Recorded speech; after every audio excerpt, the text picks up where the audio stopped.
Knin je četvrti dan bez vode. Desilo se uknuće cijevi koja vodi, kako su nam mještani rekli, koji znaju o tom, koja vodi sa Šimunić Vrela prema gradu Kninu. 70% područja Knina je trenutačno bez vode, a u to se ubrajaju i ulica Maslenička, Velebitska i Tomislavova ulica.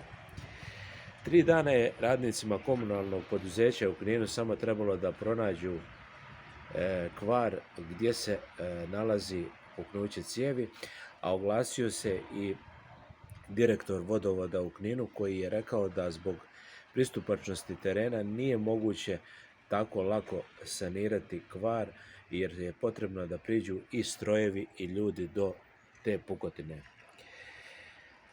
Danas su vrućine koje dosežu do 37 u plusu i vrlo je teško u stambenoj zgradi živjeti bez vode, jer voda je potrebna za svakodnevni život, a mi ovdje nemamo već četvrti dan vode u ulici Masleničkoj.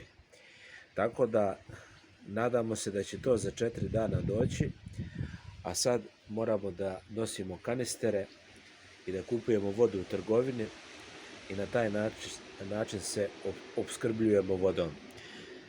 Evo, pozivamo sve institucije koje su nadležne za ovaj slučaj da se ovaj problem što prije riješi i da svi građani Knina koji su bez vode dobiju vodu i